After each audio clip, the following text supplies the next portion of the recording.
Hola, bienvenidos al segundo episodio del podcast del Museo Marco La Boca. Mi nombre es Evelyn Márquez y hoy estamos con un nuevo invitado que es Franco Fasoli. Hola Franco. Hola, ¿cómo están? Bienvenido. ¿Todo bien? Queríamos hablar con vos porque en el museo empezamos con un proyecto a principios de enero, creo que fue la primera semana de enero si no me equivoco, que es un mapa interactivo de arte urbano en el barrio. Además de ser un barrio súper interesante a nivel histórico y arquitectónico, que tiene unos diseños increíbles y imposibles de encontrar en otros puntos de la ciudad, también en los últimos años se llenó de unos murales increíbles y mucha obra de arte público. Entonces empezamos a hacer un relevamiento de todas estas obras que están muy cerca del museo, que la gente puede visitar caminando cuando pase por el marco. Y nos interesaba hablar con uno de estos artistas, hacedores que sale a la calle a pintar paredes y medianeras para conocer tu experiencia. Porque vos pasaste por el barrio y también por un barrio vecino que es Barracas. Sí, yo pinté bastante por ahí, de forma independiente y también, bueno, a través de estos proyectos que surgieron después. Pero sí, zona sur hubo bastantes visitas para ir a pintar. Y tengo entendido que saliste muy chico, casi un adolescente. ¿A pintar a la calle? Sí, bastante. Empecé a pintar realmente, más que nada graffiti y todo eso, acá en los fines de los 90, cuando tenía más o menos 15, 16 años.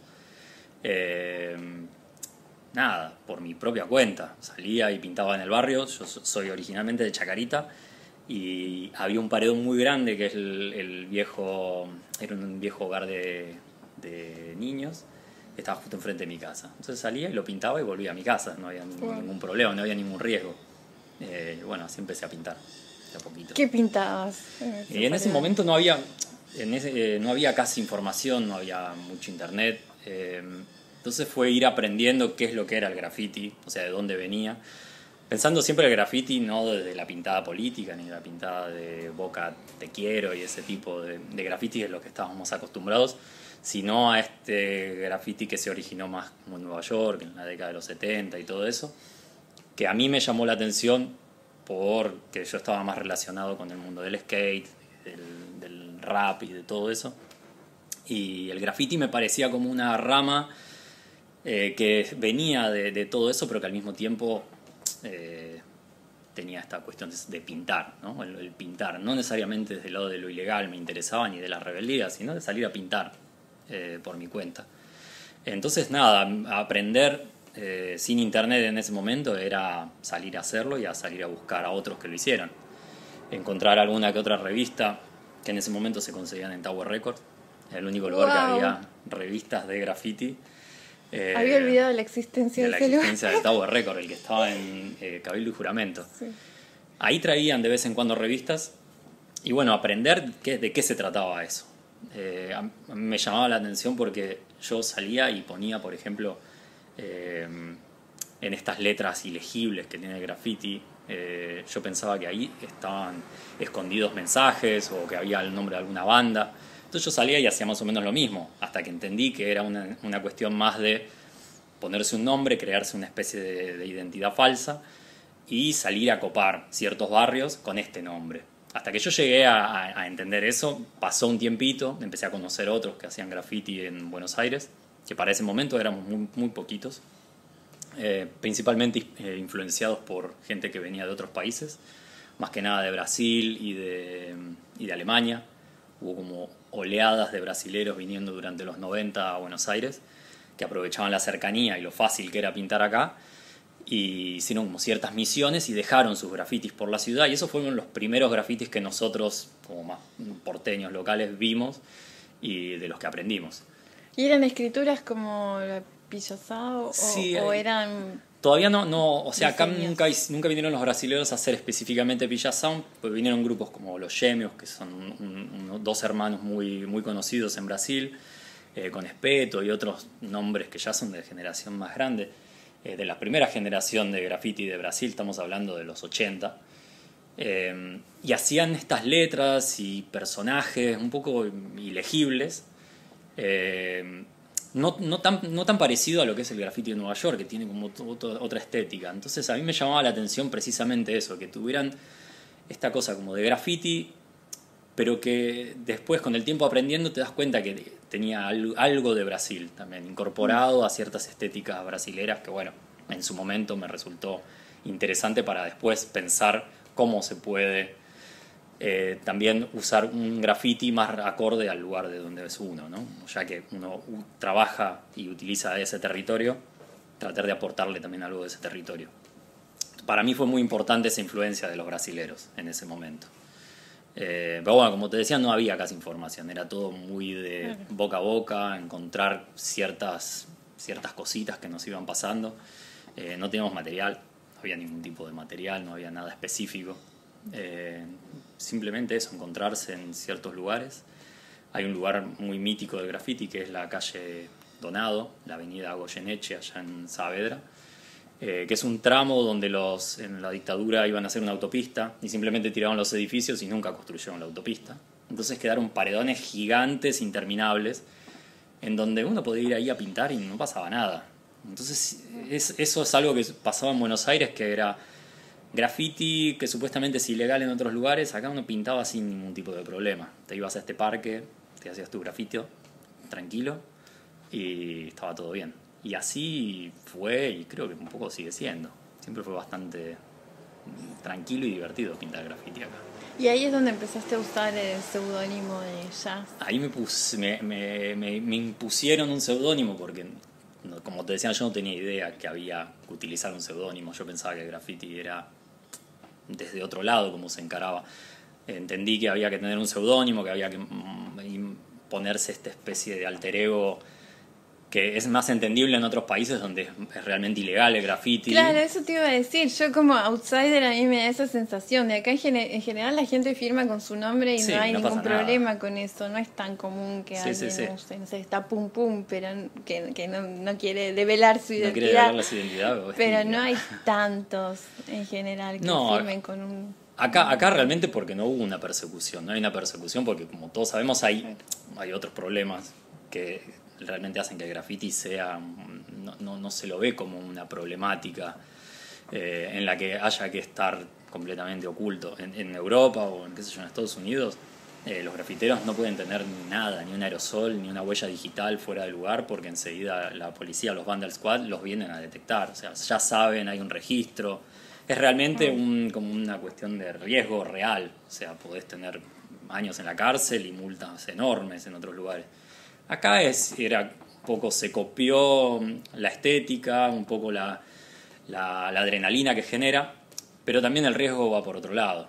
Entonces, en su momento, no sé, nos surgió un grupo de gente que la mayoría veníamos de clase media, ¿viste? Como de los barrios de la ciudad de Buenos Aires, pero el grafiti original viene de la periferia en Estados Unidos, ¿no? Venía más del gueto, con son mensajes, hay códigos desde un lado en el que acá se replicó, se amoldó, pero sin toda esa cuestión tan densa desde lo legal, ¿no? Entonces por eso pudimos trabajar relativamente tranquilos durante mucho tiempo y cada uno, bueno, tuvo su deriva, ¿no? Pero en mi caso fue concentrarme específicamente en trabajar los murales, en trabajar en el espacio público, sin necesidad ni de la adrenalina ni de lo que es como la intención ilegal, que para mí es bastante interesante del graffiti, pero a mí nunca me atravesó como desde ese lado. Nunca pinté trenes, nunca me llamó mucho la atención eso. Sí me interesaba mucho el espacio público, estar en la calle, tener ahí como esa presencia física y todo lo que pueda surgir en el trabajo de uno para el lado que lo lleve, si estés pintando o estés haciendo algo en particular en la calle, tiene una impronta, tiene una conexión con el lugar muy distinta que estar en el estudio, todo controlado. Y a mí me atrapó desde ese lado, la verdad.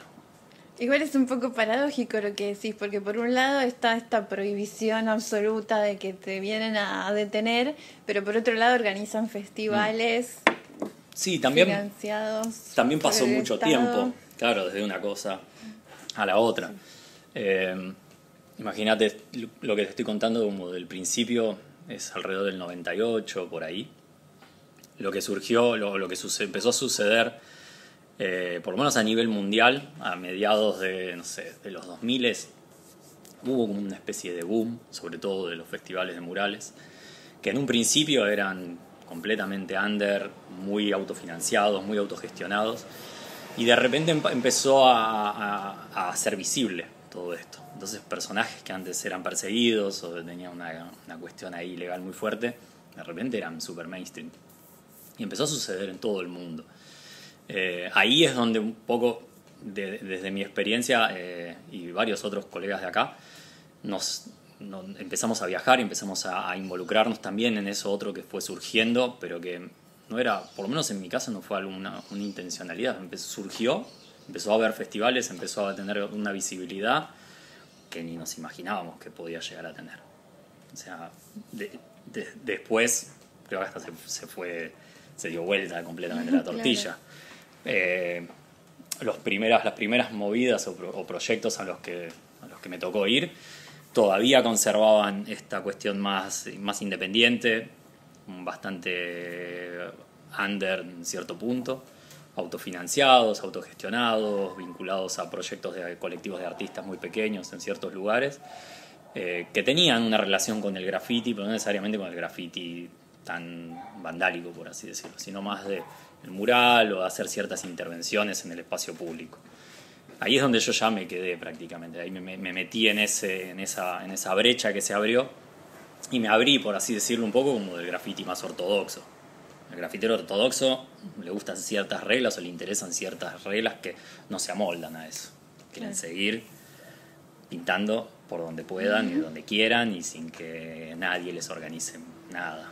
Entonces ahí se abren muy diferentes caminos y esto se sigue incluso después bifurcando en muchos otros, porque es, como te digo, qué sé yo, pasaron 20 y algo de años en todo este proceso. Yo creo que ahí hubo algo de presión social también, porque es muy impresionante cómo cambia el ambiente en donde se instala una obra así de grandes dimensiones. Es una recuperación de espacios más allá del embellecimiento, no sé.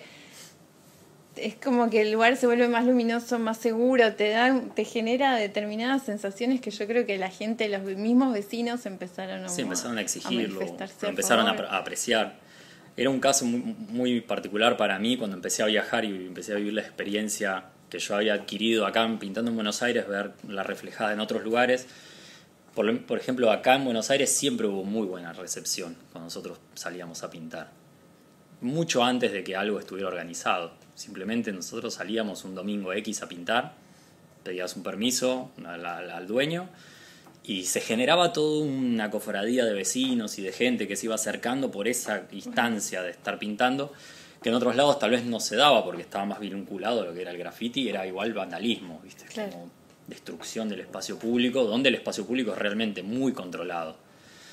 Acá sabemos cómo es el vínculo con el espacio público y un poco este tipo de los murales empezó no sé, la gente lo valoraba desde ese lado, o sea, sabiendo que uno está utilizando su tiempo y sus ganas en querer salir a pintar un mural, la gente lo valoró mucho, nos recibía, nos daba todo.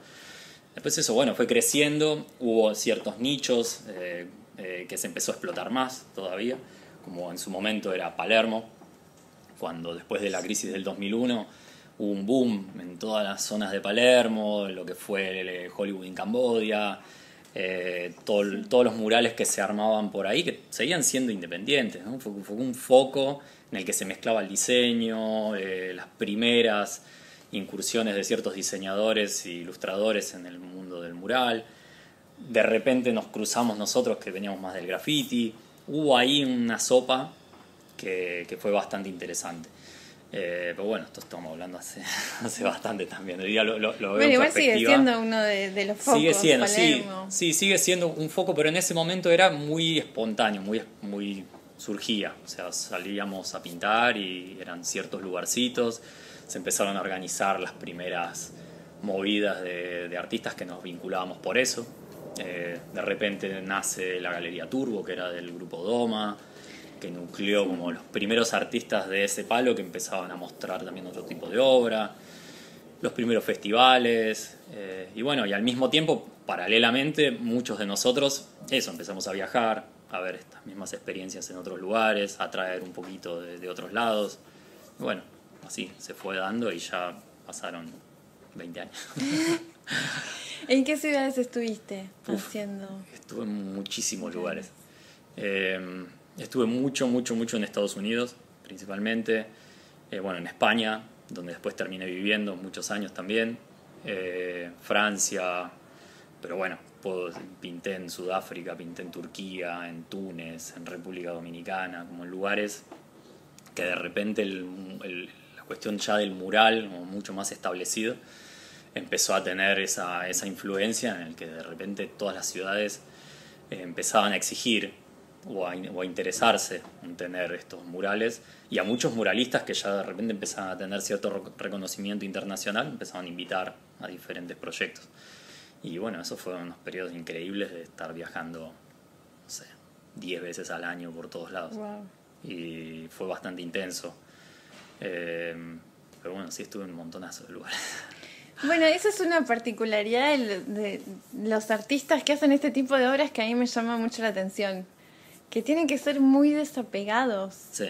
Porque por un lado está esta situación de que, bueno, viajaste a Sudáfrica, hiciste un mural, trabajaste horas y quizás nunca más volviste y no tenés ni idea qué pasó con eso. O sea, por un lado esta circunstancia de la distancia, que quizás pintas en un lugar que nunca volvés a visitar. Uh-huh. Y después de que cualquier circunstancia puede hacer que esa obra desaparezca. Te pueden poner una ficha encima, puede venir alguien a pintar. Algo muy curioso que nos pasó en el mapa es que con un mural del Marian, que está a una cuadra de la Bombonera, le construyeron un edificio. Sí. Y quedó una franja. Eso es muy chistoso. Sí. Cuando fuimos a revelar queda, no sé, una cuarta parte, una tercera cuarta parte que apenas se veía un pedacito de la ropa de la chica. Sí. Sí, es parte, o sea, a mí como tuve mucho también de esta experiencia del graffiti, en el que es más la experiencia, por lo menos de mi lado. Yo no quiero hablar en general porque cada uno ya tiene una forma de trabajar y ver su obra en el espacio público muy distinta. La mía en particular, y en la que encima hice mucho hincapié en ciertas obras, es precisamente esa cuestión efímera que tiene el mural para mí, ¿no?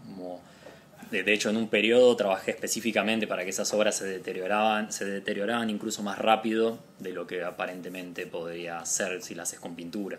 Y entonces eso fue un periodo de trabajar mucho con cal y ladrillo, con cosas que encontraba en los muros, o con brea y asfalto, para que precisamente el mural sea más que nada la experiencia propia mía de estar ahí.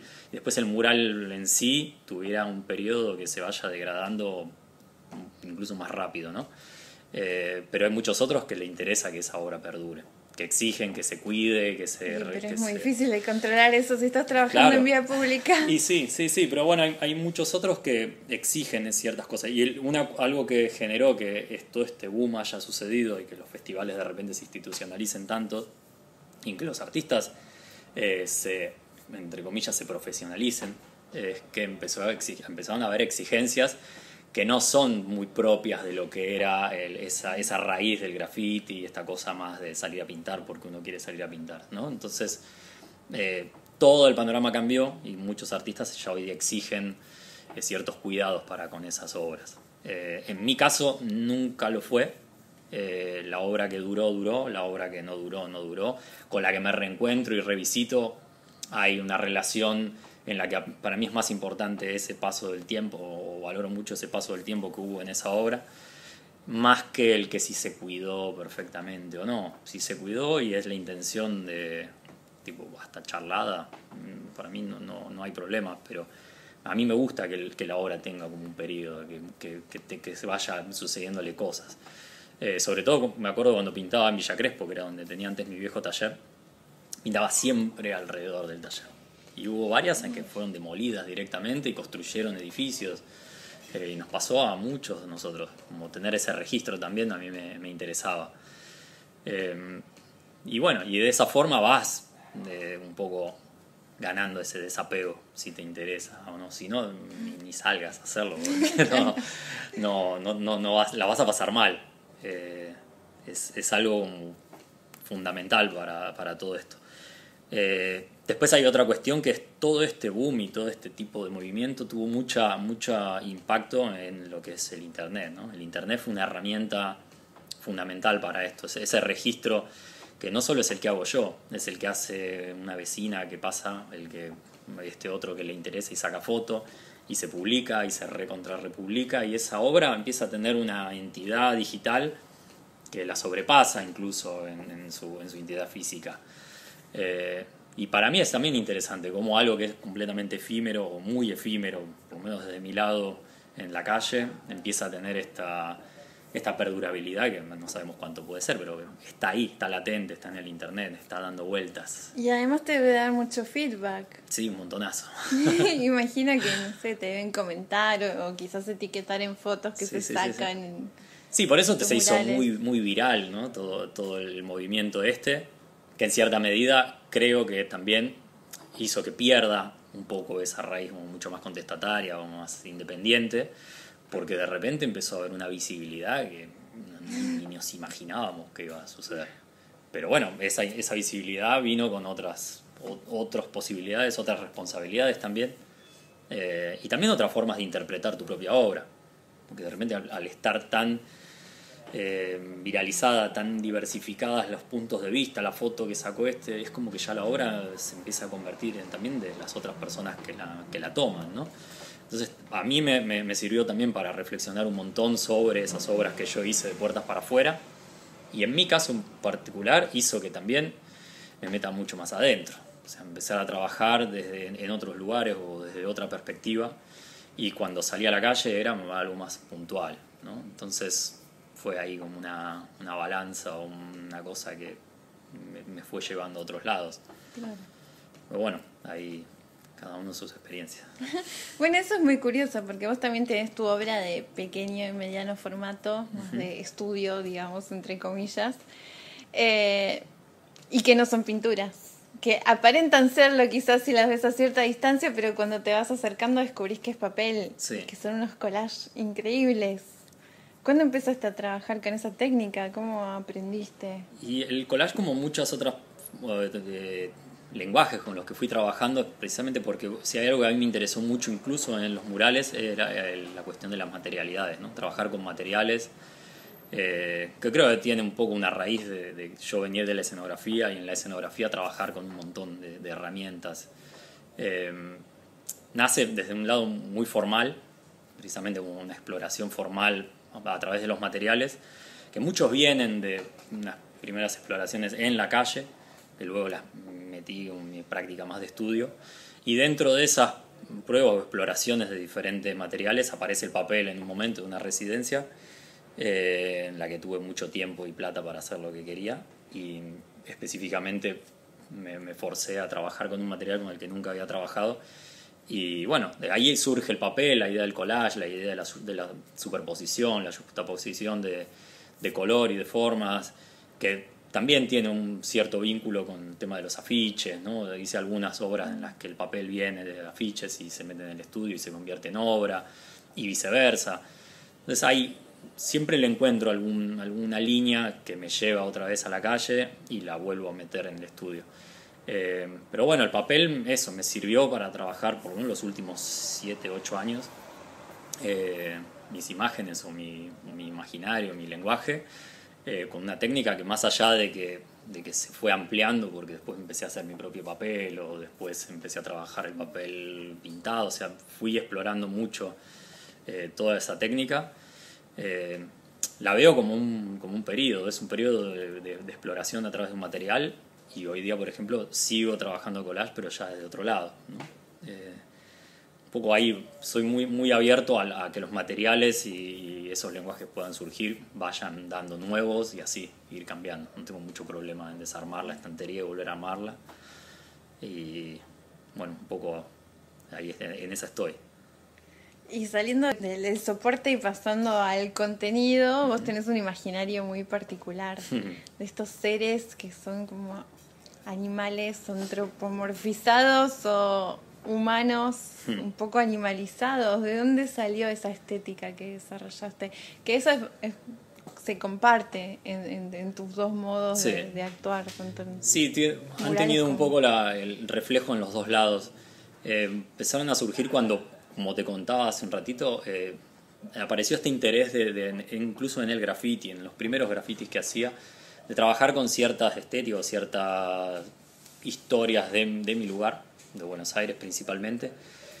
Y eso fue como el puntapié para empezar a explorar más que nada la historia argentina, principalmente, así en su vastedad y en su complejidad, y tomar ciertos momentos, ciertos recursos, después ampliándolo un poco más a Latinoamérica, cuando viví en México también, tomar cosas de la historia y de la cotidianeidad de allá, y pensar mi obra desde el revisitar esos momentos históricos o ciertas ideas de lo que fue la construcción de una identidad nacional, ¿no? Todo eso a mí me llama muchísimo la atención. O sea, me interesa un montón desde qué lado nos fuimos construyendo como países, como naciones, habiendo estado atravesados por el colonialismo, las problemáticas latinoamericanas, que no me interesa hacer hincapié en una en particular, pero sí me interesó todo eso, cómo las fiestas, los rituales y ciertas cuestiones populares se entrecruzan, se enfrentan, y de ahí ir armando, como decía, revisitando esos como acontecimientos históricos en los que yo después armo mi imagen. A grandes rasgos, más que nada eso, es la historia, sobre todo la historia argentina de los últimos 200 años, sí. Para repensar nuestra actualidad, incluso en cuestiones que sucedieron hace 150 años, visitar momentos históricos que a mí me llamaron la atención, me hicieron reflexionar sobre una celebración o una fiesta en particular, y trabajar desde ahí. Después aparecen estas imágenes más de animales o de máscaras y de disfraces, porque de esos mismos también, tomé mucho de la tigrada mexicana, que tiene solapadamente tiene la conquista española involucrada, o sea, tiene las tradiciones prehispánicas con el hombre blanco subyugando al pueblo. Ese tipo de cosas las tomo desde los personajes para poder después explotarlas en mis propias historias. Me interesan mucho también esos rituales que se fueron dando y que tienen muchas similitudes en algunos lados, o sea, el Tinku en Bolivia, estos festivales donde se involucra también hay cierta violencia. Todas esas cosas cuando se cruzan... Mira, el deporte estaba bastante presente. El deporte estaba presente y en mucha de mi obra aparecía en un momento, cuando agarré específicamente todo lo que es la cultura barra brava en Argentina y en Brasil. No por el deporte en sí, ni por la violencia en sí, sino por toda esa subcultura popular que se genera alrededor. Y todo lo que lleva a la gente a ese enfrentamiento absurdo entre un color y otro, entre un lugar y otro, esos enfrentamientos, esa tensión, a mí siempre me interesó. A veces fui más explícito, otras no tanto, y eso me fue llevando tal vez a otro tipo de obras. Sobre todo en el último tiempo, yo viviendo en España, desde un lado más de afuera, ¿no? Como si lo viera en la distancia, cómo yo me relacionaba sobre todo con Buenos Aires, con mi familia, con mi entorno más cercano, desde esa mirada un poco melancólica, ¿no? Del inmigrante que ve todo esto, pero que no lo está viviendo en su cotidianidad, ¿no? Que lo ve a través del internet, a través de los mensajes de los padres, a través del diario y lo que te va llegando. Un poco lo último que fui haciendo tenía mucho que ver con eso, o sea, esa mirada desde una perspectiva más lejana. ¿Y cómo entienden esas referencias allá? Porque vos viviste mucho tiempo en España, Yo recuerdo haber visto una muestra tuya en Alemania, en la Galería BC, que estaba llena de referencias a la historia argentina, a Perón, Evita, el Pulqui, este avión típico peronista. ¿Qué entienden allá de todas estas referencias? ¿Cómo recepcionan estas obras? Sí, no, a ver, esa muestra en particular, otra que hice en Italia también, que era muy basada sobre la memoria y los monumentos y cómo se fue armando esta identidad a través de lo que es la representación de la memoria de una nación, que la hice en Italia. Es difícil la traducción, tampoco a mí me interesa dar una clase de historia de nadie, ni una bajada de línea sobre lo que es la historia argentina. Muchas veces toman ciertas referencias, era muy obvio el tema de Evita en una de esas obras, sobrevuelan sobre la obra, ¿no? Como ven esas imágenes, les surgen las reminiscencias al algo latinoamericano, claramente, pero después quedó en cada uno ciertas personas con las que pude dedicarle más tiempo en meterme más en ciertos detalles. No sé, es todo un tema. Creo que por otro lado es algo que a mí me sirvió y me abrió ciertas puertas precisamente por tocar unas temáticas muy de aquí en otros lugares, ¿no? Precisamente para tener esa perspectiva que creo que se puede leer muy distinto desde otro lado. Pero bueno, como te decía, no me interesa como dar una clase de historia ni hacer, no sé, un statement sobre lo que es la argentinidad ni la latinoamericanidad vista desde un europeo. Yo trabajo mis imágenes en relación a eso y armo muchas veces mi propia historia en base a esos momentos históricos que me sirven también para después, al momento de explicarlo, de armar un texto o de armar una muestra, darle una perspectiva completamente distinta. No necesariamente tenga que tener un fundamento muy específico, ¿no?, en la historia. Y eso les permite a ellos también armar su propia historia de lo que puede llegar a ser la Argentina desde su mirada. Pero fue bastante interesante, no sé, algunas charlas que se dieron en base a esas obras. Sí, no te voy a negar que sí, había como una cierta extrañeza. Bueno, a mí me encantaban ciertas conversaciones que tuve ahí hablando sobre momentos históricos de la Argentina y esas, no sé, cuestiones que tal vez nosotros entendemos mucho más claro. O no. No sé, te metes en el campo del peronismo, no salís más. No salís más. Pero explicarlo, aunque sea vagamente, desde la mirada de aquel lado, es ya genera ahí un montón de divagues interesantísimos. Y eso lo proyectaste también en la escultura. Hablábamos recién de algunas obras que estuvieron expuestas en el Museo de Arte Moderno en una muestra curada por Javier Villa. Uh-huh.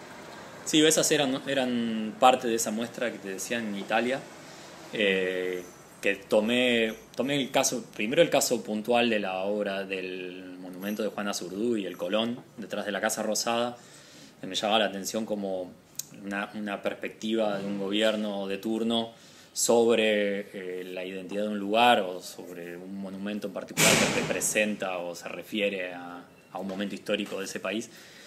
Lo modifica, lo cambia, lo deja en un lugar, pone un otro. Ese movimiento de los monumentos, estamos hablando de monumentos, algunos centenarios, muy grandes, mucha logística alrededor, por dónde están emplazados. O sea, ese movimiento me llamó mucho la atención y me interesó.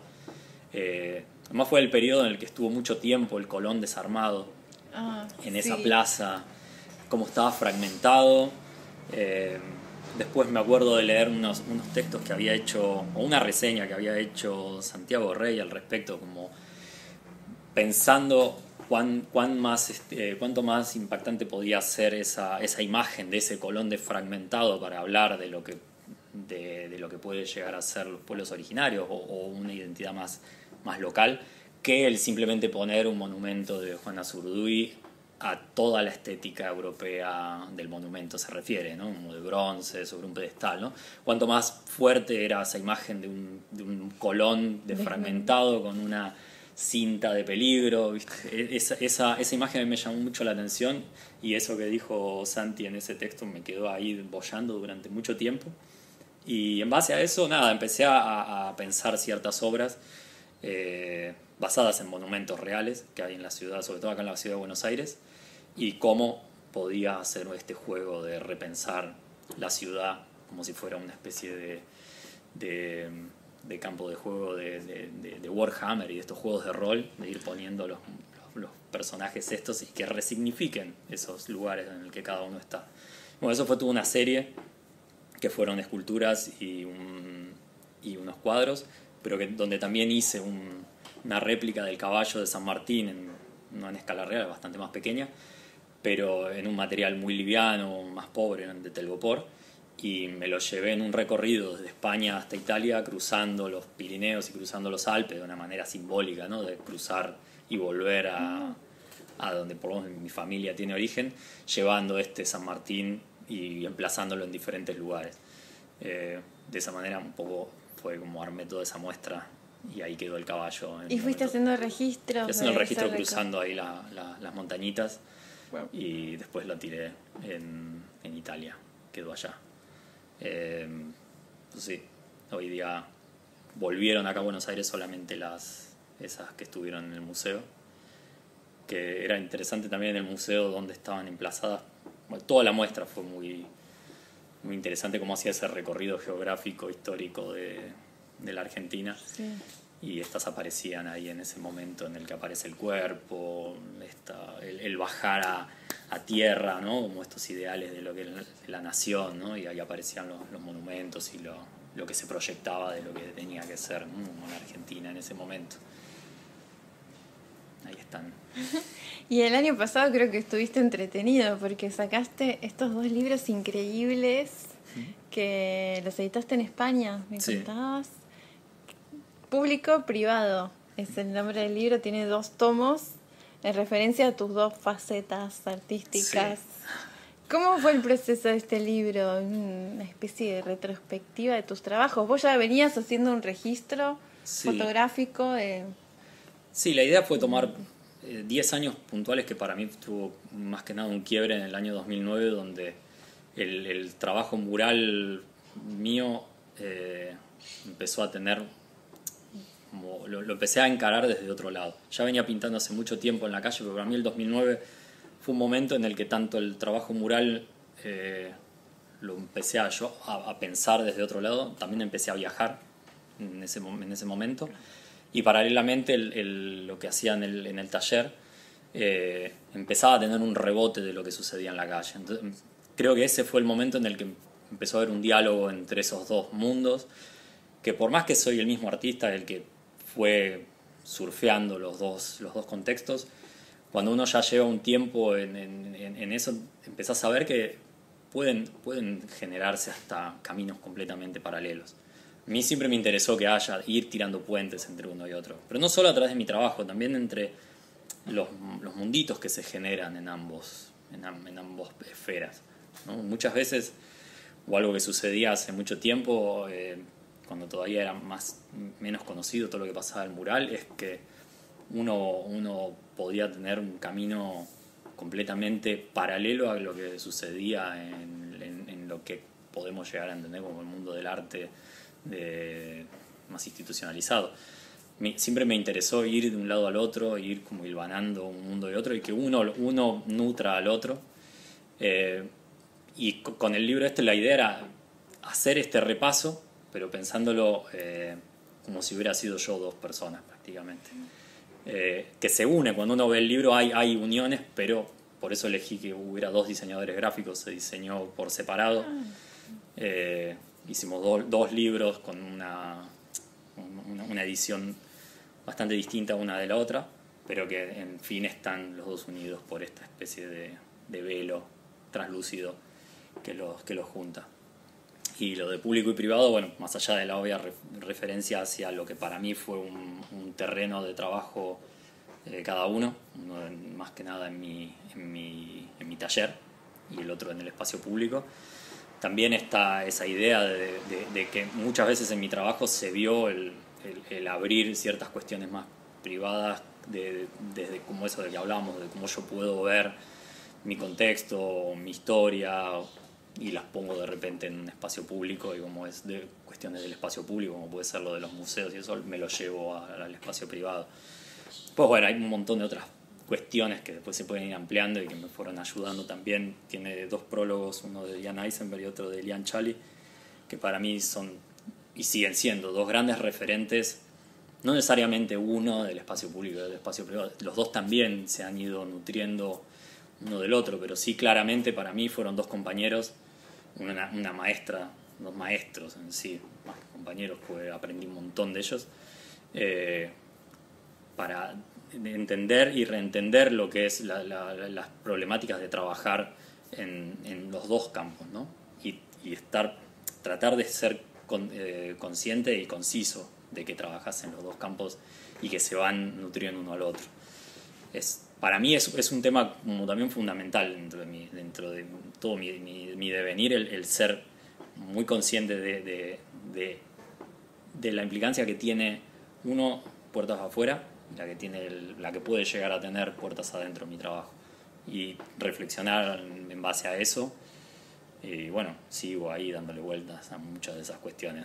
No creo que haya llegado a una conclusión. Para y nada. Lleva los 2 nombres, sí. Franco Fasoli y Jazz. Los 2, el alter ego y el DNI. Alguien que la agarre desprevenido puede pensar tranquilamente que son 2 personas.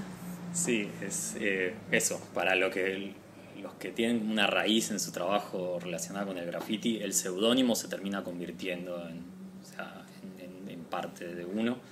Y había gente que directamente me conocía por el seudónimo y sabía cómo era mi nombre. Entonces también ahí se genera una separación de cómo uno se vincula con la gente. Me parece importante que estén los 2, que se repita. Medio espejado también, hay mucha simetría en mi trabajo, y bueno, también servía cuestión formal, esta cuestión medio espejada. Y después de estar viviendo tanto tiempo afuera, decidiste volver a Buenos Aires en medio de una pandemia mundial. Sí, exacto. ¿Cómo fue ese regreso? Y el regreso fue muy meditado. Tampoco termino de saber si es un regreso al 100%. Claro. Yo siempre en todos estos años viviendo afuera estuve volviendo y visitando e incluso conviviendo un tiempo acá en ciertos periodos. Pero bueno, este año, el año pasado, que fue cuando volví, fue el momento de decir, bueno, ya lo tomo desde otro lado, vuelvo, me traigo el gato, o sea, viene ya mucha más carga la cuestión. Sobre todo por una necesidad muy profunda de que todas estas cuestiones que yo veo desde afuera, o veía desde afuera, desde una perspectiva como lejana, me empezaran a atravesar otra vez. Como realmente volver a convivir con un lugar que para mí es increíble, que es Buenos Aires en general. Lo que pasa, no sé, cómo lo viven mis amigos, mi familia, cómo lo vivía yo, me estaba haciendo muchísima falta. O sea, creo que hay cuestiones que no se pueden suplantar.